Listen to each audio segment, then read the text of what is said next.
नमस्कार, मैं पूजा वर्मा। हम रुक करते हैं आज की नई खबर की ओर।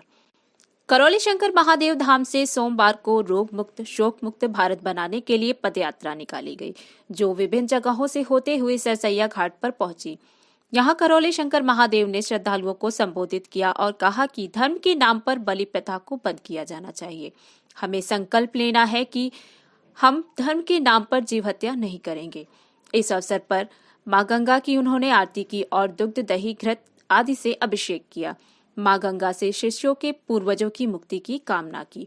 यात्रा में शामिल लोग हर हर महादेव, ओम नमः शिवाय और हरिहर का उद्घोष कर रहे थे। जगह जगह यात्रा का स्वागत किया गया। मंगलवार को सरसैया घाट से ये यात्रा दंडवत निकाली गई। सुबह सबसे पहले करौली शंकर महादेव ने भगवान शिव का अभिषेक किया और मां गंगा का पूजन हवन किया। इसके बाद यह यात्रा शुरू हुई, जो 4 दिनों में करौली शंकर आश्रम पहुंचेगी। करौली शंकर महादेव का कहना है कि भारत की उन्नति तभी होगी जब यहाँ का प्रत्येक नागरिक निरोगी होगा, शोक मुक्त होगा, रोग मुक्त होगा। रोग मुक्त शोक मुक्त हर कोई हो, इसके लिए जरूरी है कि वह शाकाहारी आहार ग्रहण करे और अपने विचारों को भी उत्तम बनाए। वहीं सरसैया घाट पर हजारों भक्तों ने गंगा घाट पर पूजन हवन कर अपने परिवार सहित देश में सुख समृद्धि की कामना की। धन्यवाद।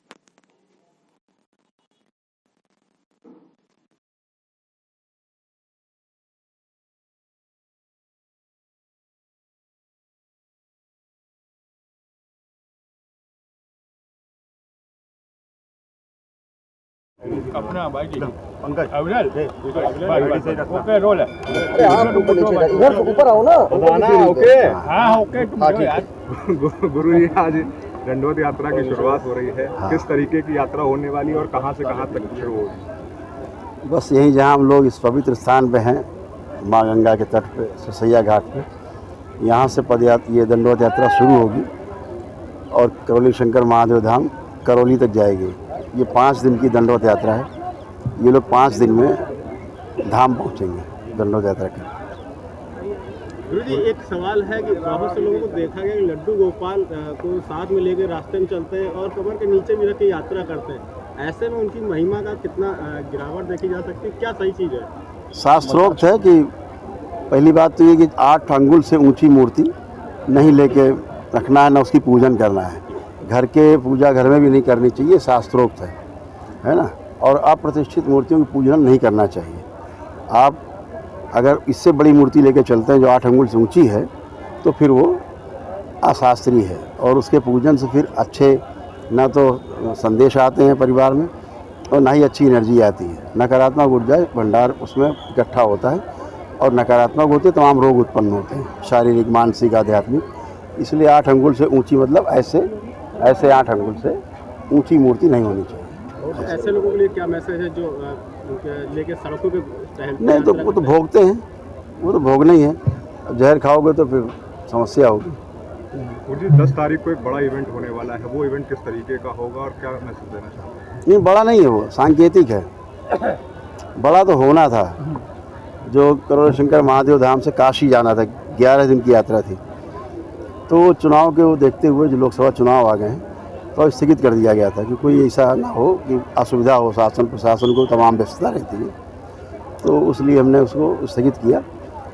उसी का सांकेतिक है कि हम लोग धाम से और दरबार से यहाँ तक आएंगे, सरसैया घाट तक, अपने शहर में ही रहेंगे ताकि कोई असुविधा ना हो, लेकिन हाँ उसमें हम स्वयं रहेंगे। सरसैया घाट पर प्रतिदिन यात्रा भी आरती भी शुरू हो रही है लाइव। प्रतिदिन गंगा महाआरती प्रतिदिन के लिए शुरू हो चुकी है, अभी प्रतिदिन होगी। और यहाँ पर डे भंडारे का व्यवस्था किया गया है कि प्रतिदिन भंडारा और महाआरती, और बीच में कभी कभी यहाँ जब हम आएंगे ही तो दरबार लगेगा ही, तो सभी लोग आ सकते हैं, शहर के बाहर के, सब कुछ यार निःशुल्क खाओ पियो मज़े करो, आनंद लो, गंगा नहाओ और अमावस्या में अपना आनंद लो। करेंगे जो होता है धार्मिक। एग्जाम दे रहे हैं बच्चों, उनके लिए क्या कहना चाहेंगे? जो बच्चे एग्ज़ाम दे रहे हैं उनके लिए मैं कहना चाहते हैं कि दरबार प्रत्येक शनिवार को और मंगलवार के दिन एक संकल्प कराता है। वो संकल्प टेलीविज़न पे, अपने यूट्यूब चैनल पे लोग देख सकते हैं, फेसबुक पे, रात को 9 से 10 बजे के बीच में कराते हैं, ख़ास तौर से शनिवार और मंगल। अगर वो संकल्प करते हैं तो ऐसा है, उसमें आस्था है हमारी कि उसको करने से बच्चों के जो तमाम विकार हैं मानसिक वो नष्ट होते हैं और उनकी मेधा शक्ति जो मजबूत होती है, स्मरण शक्ति बहुत मजबूत होती है और एकाग्र शक्ति बढ़ती है, पढ़ाई लिखाई अध्ययन के प्रति गहरी रुचि पैदा होती है। साथ साथ जो उनमें मानसिक बीमारियां हैं, कुछ उनके अंदर कमियां हैं जो समाज से देख करके आ गई हैं, वो भी नष्ट होती हैं। इसको आप सभी लोग प्रैक्टिकल करके देख सकते हैं कि आप घर में बच्चे को अपने स्वयं कराइए, फिर बच्चे से पूछ लीजिए, मोबाइल लैपटॉप छूट जाता है अनावश्यक। तो ये सब हम लोग MP स्क्वायर नाम से कार्यक्रम भी चला रहे हैं, स्कूल कॉलेज यूनिवर्सिटी जाके बड़े बड़े संस्थानों में, जहाँ तक 10,000 बच्चे एक साथ हम लोग मैंने एड्रेस किए हैं। तो वहाँ सबके साथ यही हुआ, कोई मोबाइल नहीं छू सकता। अगर मानसिक बीमार बच्चा नहीं है तो फिर वो मोबाइल नहीं छू सकता है। अगर मानसिक बीमार है तो उसको मोबाइल छोड़ा जाता है, थोड़ा व्यस्त रहे, परिवार को परेशान न करे, धीरे धीरे स्वस्थ होता रहे।